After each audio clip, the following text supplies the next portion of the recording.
Hi friends, welcome to my channel super trader Lakshya. और एक और वीडियो लेकर आया हूँ। मैं बात करूँगा यहाँ पे कि कल की क्या पॉसिबिलिटी हो सकती है। आज थर्सडे था, एक दिन की छुट्टी के बाद यूएस मार्केट में हमने बहुत बड़ा टर्न अराउंड देखा और उसके कारण हमारा मार्केट जो था ऑलरेडी ओवरसोल्ड था ही, लेकिन एक बहुत शार्प बाउंस देखा हमने। लेकिन लास्ट में बैंक निफ्टी में एक अच्छा खासा सेल ऑफ भी दिखा हाई से। तो मार्केट काफ़ी कंफ्यूज से है क्योंकि बैंक्स वीक हैं। आपका निफ्टी में कुछ कंपोनेंट्स हैं बहुत तेज़ी से ऊपर जा रहे हैं, जैसे आईटी ने बहुत अच्छा परफॉर्म किया और बैंक में आईसीआईसीआई बैंक ने परफॉर्म किया, फिर रिलायंस ने सपोर्ट किया। तो ये ऐसा दिखा रहा है कि इंडेक्स अभी भी कहीं नहीं जाने वाला है। मतलब 16,000 भी मुश्किल है, 15,400 भी मुश्किल है। ये टाइम जो इतना ज़्यादा स्पेंड कर रहा है, ये एक लोगों के लिए प्रॉब्लमेटिक हो रहा है क्योंकि बहुत सारे लोग ब्रेकडाउन या ब्रेकआउट जो ट्रेड करने की आदत है जिनकी, वो लोग भी परेशान है इससे क्योंकि उनको भी कोई बड़ा मूव नहीं मिल रहा है। तो यहाँ पे करंटली हम बात करेंगे कि क्या पॉसिबिलिटी है। तो आप देखेंगे 824 पे हम बंद हुए हैं। 850 860 एरिया जो है वहाँ पे काफ़ी सेलिंग आती है नॉर्मली। आज भी हमने देखा एक बार डिप आया, उसके बाद लास्ट में रिलायंस ने बहुत बड़ी हैवी लिफ्टिंग की, इन्फोसिस ने अच्छी खासी हैवी लिफ्टिंग की और इंडेक्स को उठाया लास्ट में। तो आप देखेंगे यहाँ पे कि इन्फोसिस, आईसीआईसीआई बैंक, रिलायंस, ये तीन मेजर कंट्रीब्यूटर थे। Bajaj Finserv as usual result में कुछ भी होने दो, कोई फर्क नहीं पड़ रहा। लिक्विडिटी चेस कर रही है। मतलब इनका अगर रिजल्ट आप देखोगे तो आप ये नहीं बोलोगे कि यार ये ऐसा होना चाहिए था। तो इनको जो जिनके पाप हैं, इनके पाप कभी ना कभी अच्छी खासी इनकी पिटाई होगी और जिस दिन होगी तो पूरी भरपाई जो है इस रिजल्ट की, अगले रिजल्ट की जो भी है वो सब होगी और होती भी है। लास्ट टाइम भी आपने देखा था 18 to 20% गिरा था हाई से। अगर 20% करंट लेवल से गिरता है बिकॉज ऑफ एनी रीज़न, देखिए रीज़न नहीं मिल रहा है, वो जो चीज़ें हैं, जो ट्रिगर है अभी करंटली बाइंग वाला है, तो इसको लोग अभी हर डिप में बाय कर रहे हैं। लेकिन वो जब आएगा तो इसके जो पुराने पाप भी हैं वो भी लोग अच्छे से उसकी भरपाई करते हैं और ये होता है। मतलब लास्ट टाइम भी बजाज फाइनेंस, आखिरी स्टॉक जो पूरी पूरी रैली में पार्टिसिपेट किया था वो था बजाज ट्विंस, क्योंकि आखिरी स्टॉक होता है जो वीक पड़ता है और जिस दिन वीक पड़ता है तो फिर आप समझ लो कि अब कोई इसमें मतलब बुलिश नहीं होने वाली चीज़ नहीं है, कोई बुलिश बचा नहीं है। तो ये चीज़ है यहाँ पे। अभी करंटली हम देखेंगे तो एशियन पेंट्स और एचयूएल गिरे हुए थे और बाकी तो ऑलमोस्ट सभी सेक्टर ने अच्छा परफॉर्म किया। मेटल में भी एक अच्छा बाउंस आया और ओवरऑल अगर आप देखेंगे बैंक्स में आईसीआईसीआई बैंक एक अच्छा परफॉर्मर था, लेकिन ओवरऑल बहुत सारे बैंक्स थे जो हाई लेवल पे प्रॉफिट बुकिंग दिए। अब हम यहाँ पे देख लेंगे कि ग्लोबल क्या पिक्चर है। तो ग्लोबल अगर आप देखेंगे तो हमारे मार्केट के टाइम पे अच्छा खासा बुलिश था, स्ट्रांग था, क्योंकि हमारे मार्केट को अच्छी क्लोज देनी है। वो एक सीज़न होता है, उस टाइम पे होता है कि हाँ यार संभालना, एक्सपायरी है इंडिया की। तो उस टाइम पे काफ़ी स्ट्रांग था। अभी फिर से रेड में आ गया है। आपका जो नैस्डैक है वो ग्रीन में है। तो यहाँ पे मिक्स मसाला चल रहा है। जैसे हमारे यहाँ आईटी ऊपर होगा तो बैंक नीचे होगा, आईटी नीचे होगा तो बैंक ऊपर होगा। तो उसी तरीके से वहाँ भी चल रहा है, वहाँ भी वही चीज़ है। सब लोग परेशान है किधर जाएं, बुलिश हैं या बेरिश हैं, रेंज में ही चल रहा है मार्केट फिलहाल। और डॉलर जो है हाई लेवल से गिरा था, अभी फिर से इसमें बाउंस दिखा रहा है राइट नाउ। और अगर आप देखेंगे 10 ईयर यील्ड जो है, वहाँ की बॉन्ड यील्ड्स हैं, ये बहुत ज़्यादा फ्लक्चुएट कर रही हैं। अभी रिसेंटली में 1.13 तक आई थी, फिर बाउंस हुआ 1.3 पहुँच गई। तो एक दिन बोलते हैं कि बहुत बुरा है, ग्रोथ रुकेगी, अगले दिन ग्रोथ ठीक हो जाती है। तो इस तरीके के मार्केट में हमें लिक्विडिटी को कुछ समझ में नहीं आ रहा है, लोगों को भी कुछ समझ में नहीं आ रहा है। जिस भी तरफ वो भागते हैं तो एक बहुत बड़ी रैली या बहुत बड़ा फॉल आ जाता है। सिंपल सी चीज़ ये है। और ये जो चल रहा है ये कभी ना कभी टूटेगा। तो उसके लिए आप क्या कर सकते हैं? आपको डेफिनेटली ये है कि प्रॉफिट जहाँ पे है बुक करें और जहाँ पे आपको लगता है एवरेज करना है, अच्छे खासे लेवल आ रहे हैं, ऑलरेडी डिप आया है तो आप उसको एवरेज करो स्टॉक को। सिंपल सी चीज़ यही करनी है। अब यहाँ पे राइट नाउ अगर आप देखेंगे तो डैक्स की बात मैं यहाँ पे करूँगा। उसका रीज़न सिंपल है कि जो डैक्स है आप देख सकते हैं एक बहुत शार्प फॉल आया था डैक्स में, और जो ये फॉल जितना बड़ा ये आया था, इतना बड़ा हमने अभी रिसेंट में नहीं देखा है। अब जो ये बाउंस आया है, इस बाउंस के बाद भी आप हाई लेवल से देख रहे हैं अगेन एक प्रेशर यहाँ पे बनता हुआ दिख रहा है। अगर डैक्स, यूरोपियन मार्केट लास्ट टाइम भी पहला साइन इन्होंने दिया था, अभी अगर डैक्स दोबारा से ये जो बड़ा कैंडल रेड वाला था इसके नीचे आता है 15,450, तो यूरोप एक बहुत बड़ा ट्रिगर हो सकता है ग्लोबल मार्केट्स को नीचे खींचने के लिए। अगर हम करंट जो आज का हाई है इसको ब्रेक करके ऊपर जाते हैं तो हम दोबारा से नया हाई बनाने लगेंगे। तो डैक्स जो यूरोप है, यूरोप का ट्रेंड थोड़ा ध्यान से देखिए, वो डिसाइड करने वाला है कि किस तरीके से, क्योंकि यूरोप में जो भी चीज़ें चल रही हैं कोविड को लेकर, और जो सेकेंड लॉकडाउन हुआ उसके बाद थर्ड लॉकडाउन, कितने सारे लॉकडाउन हो चुके हैं। तो उसके बाद अभी क्या फर्दर फिर से लॉकडाउन होगा क्योंकि इकोनॉमी वहाँ की अफोर्ड नहीं कर सकती अगेन एंड अगेन लॉकडाउन। और कई सारे देशों में आप देख सकते हैं 2 वैक्सीन के बाद, यूके में तो ज़्यादातर जो 70% केसेस हैं वो 2 वैक्सीन के बाद वाले हैं। और बहुत सारी डेथ्स भी जो हो रही हैं वो भी कह रहे हैं कि वैक्सीन लगाए हुए लोग हैं। तो ये सब चीज़ें हो रही हैं। कई यूएस में बोल रहे हैं कि वैक्सीन वालों को कुछ नहीं हो रहा है, यूके में बोल रहे हैं वैक्सीन वालों को भी इम्पैक्ट पड़ रहा है। अगर आप साउथ ईस्ट एशिया में देखेंगे तो बहुत बुरा हाल है। मतलब पहली वेव तो कुछ थी ही नहीं जो अभी करंटली चल रही है। तो लोग ये सब चीज़ों के बारे में लोग क्यों बात नहीं कर रहे हैं, आई डोंट नो।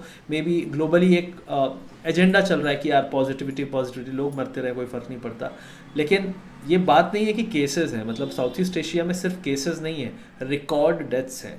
रशिया में रिकॉर्ड डेथ्स हैं। रशिया की वैक्सीन हमारे यहाँ चल रही है, रशिया में ही क्यों नहीं यूज़ कर ले रहे उसको, हमें सोच के लगता है, राइट। तो आप देखिएगा डेटा, ये सब चीज़ें आपको खुद समझ में आएगा कि क्या चल क्या रहा है ओवरऑल ग्लोबल सिनेरियो में। और सेकेंड वेव में हमने देखा मार्केट ने डिनाई किया फॉल, थर्ड वेव आने का चल रहा है, ऑलमोस्ट कई जगह आ चुकी है, लेकिन फिर भी अभी मार्केट्स में कुछ भी हलचल नहीं है। तो मार्केट्स मोस्ट प्रोबेबली एक्यूमुलेट कर रहे हैं एक बड़े मूव के लिए, और उस मूव के आने के पहले पहले मुझे ऐसा लगता है कि जो भी वीक हार्टेड हैं, प्रॉफिटेबल बेट्स हैं आपकी, उनको आपको सोचना पड़ेगा उसके बारे में कि बुक करें कि ना करें। अब हम यहाँ पे बात कर लेंगे कि ग्लोबल मार्केट में डाउ जोन्स का स्ट्रक्चर क्या चल रहा है। करंटली आप देखेंगे इस एरिया पे हाई बनाया था, मतलब मैं सॉलिड एरिया की बात कर रहा हूँ, यहाँ पे भी आप देख सकते हैं। तो इस एरिया पे रेजिस्टेंस फिलहाल के लिए निकल रहा है। एक रेजिस्टेंस आपका था 34,400, उसको ब्रेक करके 200 पॉइंट उसके ऊपर आ चुका है। अब इस एरिया में इमीडिएटली ये रिसेंट के जो टॉप्स थे वो रेजिस्टेंस बन रहे हैं।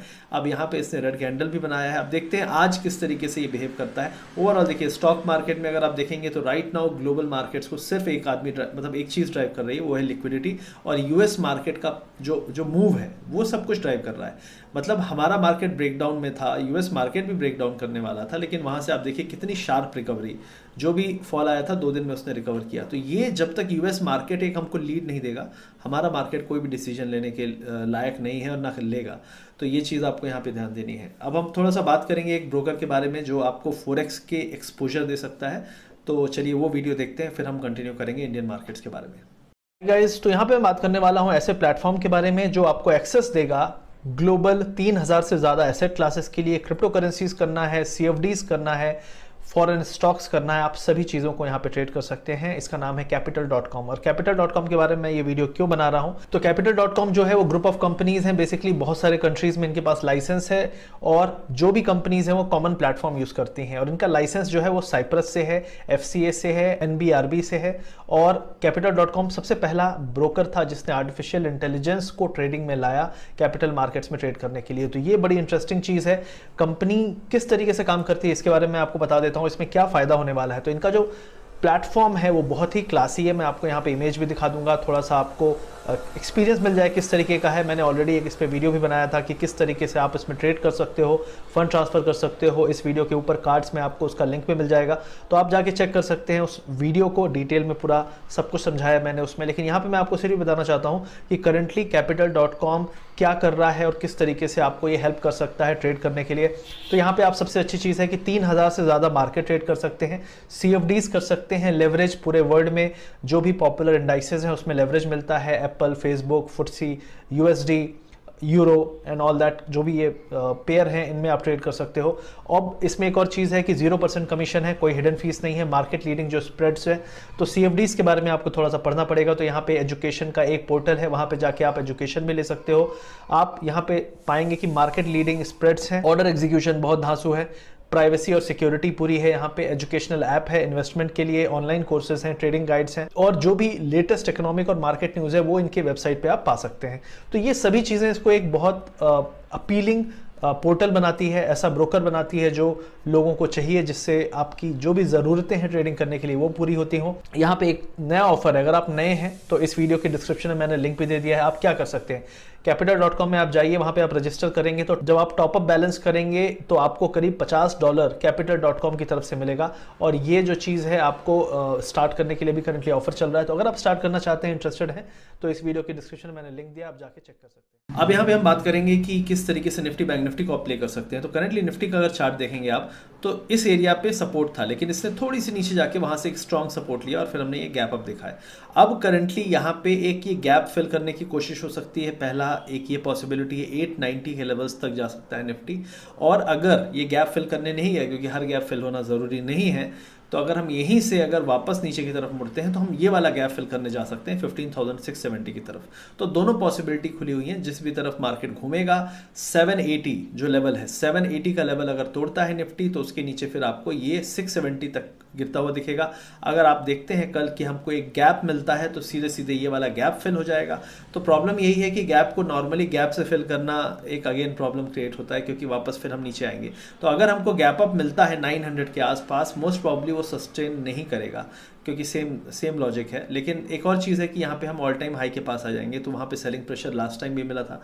तो 900 के आसपास आपको मिले, आप प्रॉफिट बुक करिए, कॉल सेल करिए। आपको अगर इस एरिया पे मिले 660 670, यहाँ से फिर से एक बाउंस आने के चांसेस बनेंगे। और करंटली ये निफ्टी का जो स्ट्रक्चर है ये अभी भी स्ट्रांग है। और अगर आप बैंक निफ्टी की बात करें यहाँ पे, तो बैंक निफ्टी राइट नाउ फिर से वीक है। आप देख सकते हैं हमने लास्ट वीक की जो ट्रेंड लाइन बनाई थी, आपका ये लाइन पहले से थी, आप पुराना वीडियो जाके देख सकते हैं हमारे चैनल पे। तो ये जो एरिया था एग्जैक्टली वहीं पे सपोर्ट लिया। ये हमने लाइन पहले ही बना ली थी, क्योंकि ये ऑलरेडी हमारे पास इसके रेफरेंस पॉइंट्स थे। लेकिन जब हमने ये एरिया ब्रेक किया और वापस हमने ये जो लो था 900 का लो अगर ब्रेक करता है, तो हमारा जो लेवल था वो ऑलरेडी 300 400 का था, और वहाँ तक हम पहुँचे, वहाँ से बाउंस भी मारे हैं। लेकिन आप देख सकते हैं इसने गैप फिल किया है यहाँ पे। अब क्या पॉसिबिलिटी है? अब सिंपल सी चीज़ है, गैप फिल करने के बाद अगर ये ऊपर नहीं गया तो मोस्ट प्रोबेबली बैंक निफ्टी ही सबको ड्रैग करेगा, सबको नीचे की तरफ खींचेगा। आज भी इसने बहुत लोग को फंसाया 35,000 के पास, क्योंकि हमें भी एक बार डाउट हुआ कि शायद 35,050 तक जा सकता है।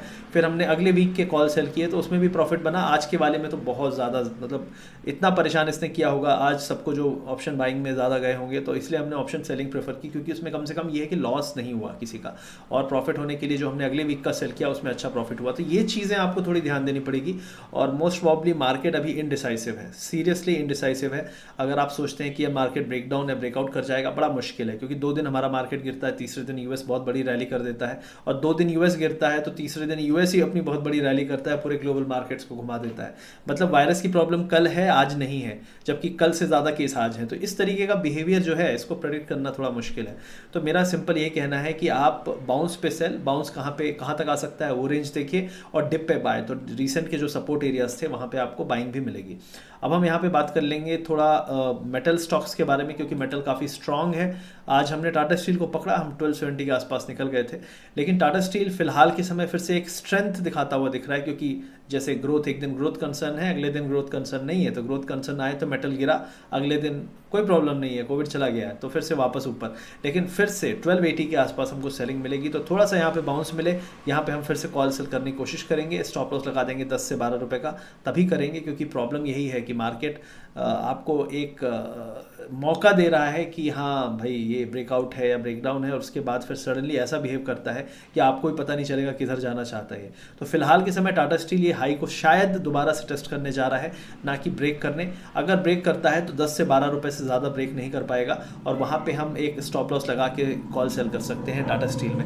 हिंडाल्को की बात करूँ अगर, तो हिंडाल्को का भी सेम चीज़ है, लेकिन हिंडाल्को उससे कमज़ोर है। जो ये सपोर्ट लाइन थी इसको दोबारा से नीचे से टेस्ट करने जा रहा है। तो अगर ज़्यादा से ज़्यादा गया तो 400 के आसपास इसको फिर से रोका जाएगा मोस्ट प्रॉब्ली, और 400 के आसपास में भी हम कॉल सेलिंग करने की कोशिश करेंगे। अब उसके अलावा जो स्टॉक है रिलायंस, जिसका रिजल्ट आने वाला है, तो रिजल्ट की बेस पे क्या पॉसिबिलिटी बन रही है? मुझे लगता है ये ऊपर की तरफ ही रेडी है। अगर आप देखेंगे इसकी जो ये जो रेंज है, जो करंट रेंज है यहाँ पे, जहाँ पे काफ़ी टाइम स्पेंड किया है इसने, मोस्ट प्रॉब्ली ये बेस बनाने की कोशिश कर रहा है। लेकिन देखिए रिजल्ट्स प्रेडिक्टेबल नहीं होते। रिलायंस को अगर जाना होता तो ऑलरेडी जा चुका होता, और इनकी जो एजीएम हुई थी लास्ट टाइम उसमें भी कुछ बहुत हुआ था, लेकिन उसके बाद कुछ हुआ नहीं, इसकी पिटाई हुई इनफैक्ट। तो मुझे ऐसा लगता है कि ये जो कंसोलिडेशन है काफ़ी पॉजिटिव है, क्योंकि ये कोशिश है ऊपर ले जाने की। आप देख सकते हैं आरएसआई में भी हम ऊपर टंगे हुए हैं, जबकि लेवल्स में नीचे हैं।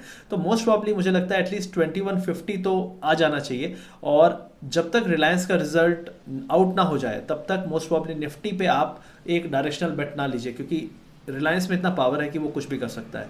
अच्छे रिजल्ट्स होंगे, हो सकता है ये आपको 2200 2250 तक ले जाए, और वहाँ पे आपको निफ्टी को भी एटलीस्ट 16,000 टच करा दे। रिलायंस में उतना पावर है, इसलिए मेरे हिसाब से करंटली रिलायंस ऊपर की तरफ तैयार है। अगर ऊपर की तरफ आप ट्रेड लेते हैं तो आपका स्टॉप लॉस 2075 के आसपास होना चाहिए, क्योंकि अगर ये यहाँ से पलटा, अगर इसने पॉजिटिव रिएक्शन नहीं दिया, तो फिर आप यहाँ से पहले 1970 के पहले नहीं रुकेंगे रिलायंस में, क्योंकि रिलायंस आजकल बुरी खबरें भी कभी भी दे देता है। तो इसलिए थोड़ा सतर्क रहिए, क्योंकि लास्ट टाइम जब गिरना चालू हुआ था 2300 से, तो आपको पता है 1800 तक नहीं रुका था।